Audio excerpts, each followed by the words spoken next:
Welcome back to theCUBE, here on the ground in San Jose. It's NVIDIA GTC 2026, and I'm here at the Texas Instrument booth where the energy is palpable. Joining me now is Kannan, VP and GM of High Voltage Power at Texas Instruments. Welcome. Glad to be here. So we have heard so much this week about GPUs, LPUs, the future of AI and inference. But one thing we know for sure is that if power can't reach these GPUs, then we don't have any ecosystem to begin with, right? And that is Texas Instruments business. Break it down for me. You said that really well. That's exactly right. The expansion that is needed to go off and feed the next generation of AI and the next generation of AI is increasing and scaling up at a clip that we've never seen before. That's why in Texas Instruments we've been investing in very new technologies like GaN, for example, very high voltage isolation, high precision metrology. All of these things are going to become very important to shepherd that power need from the grid all the way to where the CPUs, GPUs, and other LPUs live. So we hear a lot about energy shortages, right? It dominates the media, it dominates the markets at times. There is this view that we have a real crisis on our hands here. When we think about the inference era, is there an even higher requirement from a power and electricity perspective than there is in the days we're living in right now? How do things change futuristically for you and the team at Texas Instruments? So for me, whether it is feeding a training GPU, an NVL, a training GPU type of a rack, or an LPU type of a rack, the power needs escalating as they are is a fact of life. And there are certain fundamentals that we have to go off and invest in to make sure we're able to feed that. So from my perspective, heading into higher voltages, as you mentioned, right, going to 800 volts, and then making sure that we can deliver the amount of power in a highly dense form factor remains the same, no matter the flavor of training or inference at the end of it. So you talk about voltage at scale, right? It's not about the current, it's about the voltage. Right. What does that actually mean in practice? Like, talk to me about the technology and the process behind this. So to make it a little bit more real, the reason we say voltage at scale is important, and that also has a direct relationship with current, right? So the reason I say that is current technology delivers power into those server racks at about 48 to 54 kind of volts. And today, to do that for a single rack, you're looking at about 200 kilograms of copper if you want to go to the next generation of energy delivery on that voltage rail. Now, if you scale that up to gigawatt kind of data centers, you are talking about 200,000 and just very large amounts of such materials that you actually need. That's just one part of the problem. Going to higher voltages means all that need can actually be fed with significantly less use of copper to start with, and more importantly, also in a much more highly efficient manner, going back to your point about the need for energy and the supply being a constraint. Let's talk about the energy sources. Again, a very interesting time right now. Lots of conversations around where the future of energy will live, right? We hear about the potential for nuclear, we hear about solar. Where I'm from, we hear a lot about wind. What are you actually seeing, and what are your predictions? So, depending on where in the industry we look, infrastructure builders, data center infrastructure, just people designing and building those and planning for the future, the escalation in need for data center power is massive. The lowest number I've ever heard is year over year, it's going to be 40%. So if you think about that, at this point, the need for these AI tokens is a given. It's not going away anytime soon, and that is an escalating part of our economy. It's going to drive the world economy itself.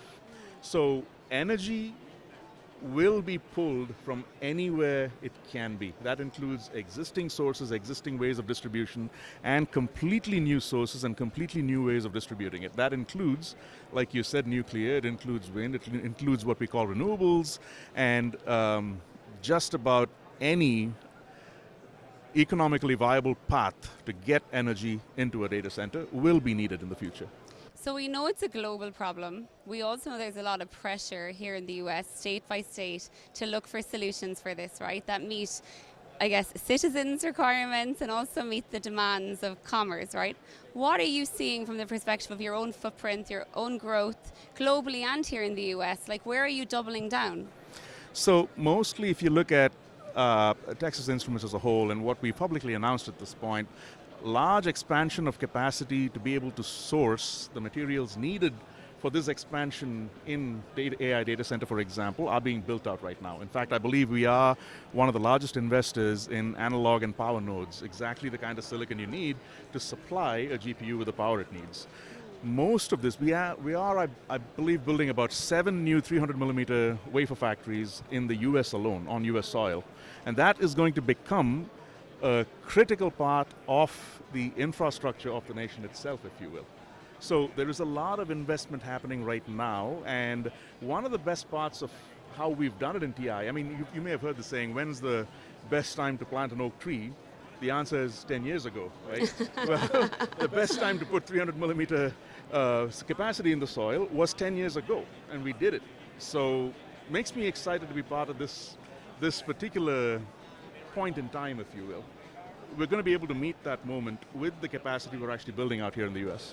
I want to talk about the rack itself, but before we go there, let's talk about what's happening under the hood here from a technical perspective, right? So you guys talk a lot about GaN, you talk about blast radius. That sounds kind of terrifying. What does that actually mean? Maybe break it down for us. Sure. So again, the very problem that we are solving necessitates engineering challenges that we've never faced before. For example, some of the elements that you actually see on our booth today, there's an 800 to 6 volt converter that runs at about 2 kilowatts per cubic inch. That's the amount of delivery capability it actually has, right? So if you think about all that power compressed into such a small volume, it has to be perfectly built to withstand that kind of enormous pressure over lifetime. So reliability, for example, becomes supremely important. And that's where the blast radius becomes a problem, because if today in AI data centers, building redundancy into your infrastructure is a lot more difficult than it used to be before, right? So if, for example, there's a failure in one power converter somewhere that's in the pathway of power to the GPU, you lose an entire workload. That's where that term comes from. So if one server goes down, it's not just the one thing that ends up losing the work it's been doing, it's an entire radius around it where you lose that workload and you've got to restart it.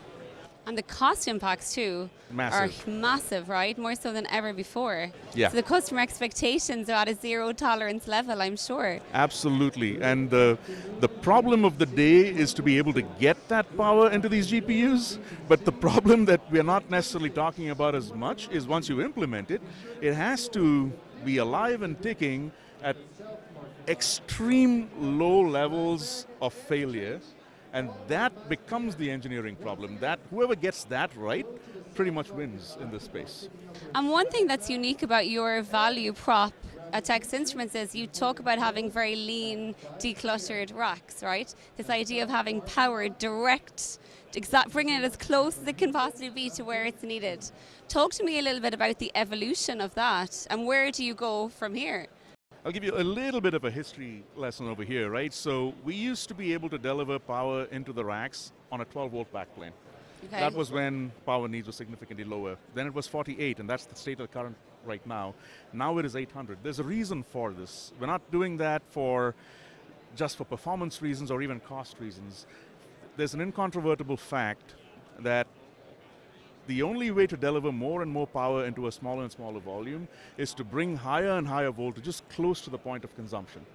Now, if you are going to be bringing 800 volts into a rack, necessitated by the amount of power you need to deliver, that better be completely decluttered, it better be completely clean, because these are dangerous voltages that have to be now safely routed to as close to the GPU as possible. And this is no small problem. And it has to be done safely, securely, and it has to last a lifetime. These are the problems of the day that are the most fun to work on. But these problems, Texas Instruments is obviously, moving in a great direction to solve them, but they're industry-wide, right? We had a time in tech where there was a level of academic input and there was time and space for that. in this generation and this era we're in, it feels as though there is no time or space to It really... is accelerated. Right? So how do you think about that as well from the perspective of industry? Even, back to the earlier point around energy sources, do you think that the industry is doing a good job of coming together to solve for problems in a holistic way? The industry will get our report card here soon in a very compressed timeline, I'm sure. But you bring up a very interesting point, right? One of the things that Texas Instruments has been doing for the past few decades is very heavily investing in automotive technologies and industrial technologies. And quite honestly, that is the precursor, and that's what made available all the materials needed to get into the data center space right now. So if you're looking at quality needs, any car, for example, stranded on the road, nightmare scenario, nobody wants to see it. So we've already been doing decades of work to get the reliability of our products up to a level that is suitable for automotive. Now I would tell you, with the compression and the increase in power density needed for the data center space, those needs have escalated. They haven't gone down. But I'd say that the preparation we've had over the past few decades to get to that point, understanding how to qualify these products, understanding reliability over lifetime, all of these things are going to be absolutely key. And just because you mentioned the example of the car, we also hear a lot about AI on the edge, right?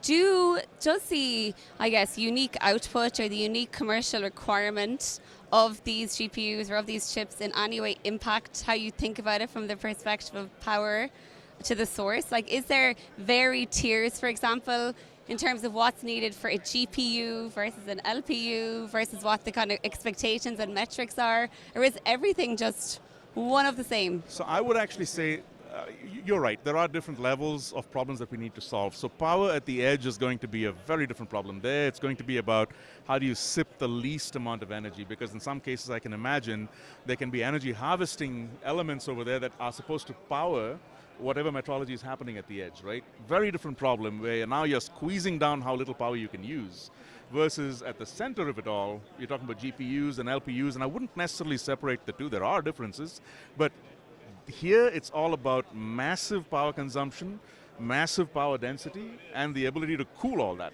Because the other thing that we don't talk about, which is as important, is if you are delivering the insanity of a 1 megawatt kind of continuous power into something the size of a refrigerator, you have to get that power out too, right? So it's every single decision we make in terms of efficiency of the products that we create, which is why we've been investing in GaN, for example. That is the best switch for this particular application space right now. So the less heat you generate while doing this, the less heat you end up having to remove. It's just this entire ecosystem that goes around and around. It's a cycle. Yeah, and you mentioned automotive. There's a very cool thing over there, right? If you think about it, 800 volt elements, designs, chips, they all actually have an automotive origin point in my mind at least. The Le Mans race is actually very familiar to all of us, I'm sure. When electric cars go down the Mulsanne Straight at about 230 miles per hour, and then you brake, regenerative braking alone broke every 400 volt system available at that time. They had to go to 800 volts to be able to tolerate that energy recovery. That's where it started. So everything is connected. The journey that started over there, again, on a racetrack, is basically what accelerates data centers today. And we've been part of that whole story. Well, speaking of the edge and speaking of cooling, I have to ask you about data centers in space. Yeah. I mean, we hear a lot about it. We obviously hear about Star Cloud and the HV orbit, 100 orbits in orbit right now. What are your thoughts from the perspective of how that will impact your industry and your business? Is it opportunistic? Is it a little bit unnerving? It is. To be very honest with you, this is extremely new, right? I mean, I tend to look at all of these problems in terms of energy, being able to supply the energy, and as we just talked about, being able to remove that energy once it's actually used. Now in space, let's assume for a moment we figure out how to harvest that energy from a solar perspective. The bigger problem that I don't yet know that we've solved is how do you get rid of the excess heat after you're done using the energy. That has to go somewhere. We take for granted the air we breathe, right? This is so important for contact cooling. You can cool anything in the world because there's always a blanket of air around it. You can put other stuff to remove that heat and transfer it into the atmosphere. In space, there is none. The only way you can remove heat from an element generating it is by radiation, by radiant methods, which are typically a lot less efficient. Anyway, I say that to say that there are certain fundamental problems that we don't yet know how to solve. It's an interesting idea. We just have to keep thinking about it. Okay. Well, it's Monday of next week. We're back in the office in Dallas after GTC. Everyone's a bit tired but motivated. What's ahead for you and the team at Texas Instruments for the year out? So this has been it's been a great GTC for us. We have actually been able to show you, it's right here, an entire grid-to-gate solution, which means basically we're able to take power from the grid, AC, power that comes in, and then transfer it into an 800-volt bus, do a hot swap solution that allows you to safely access that 800-volt bus when you remove and take servers out, and then use a down converter. We have just 2 stages of conversion that we've enabled as of yesterday. Wow. That's what we went public with it. Basically, 2 stages of conversion from 800 volts all the way down to sub 1 volt that the GPU lives on. So this is very exciting for us. We've now shown what that entire scale looks like. This solution is available and is ready to go today. Wow. That is what animates us, is what's kept us going for the last months over here. So we're very happy to be here and show you that solution. And Monday, it's all about getting right back to work on it. Meeting those purchase orders. Correct. Well, Kannan, thank you so much for chatting. That was a fascinating conversation. Thank you so much. So much to unpack there, but let's see, right? Let's see what the world is like a year from now. Let's do Thanks that. so much. Thank you so much. I'm Gemma Allen here at theCUBE at NVIDIA GTC at the Texas Instrument booth. Thanks so much for watching.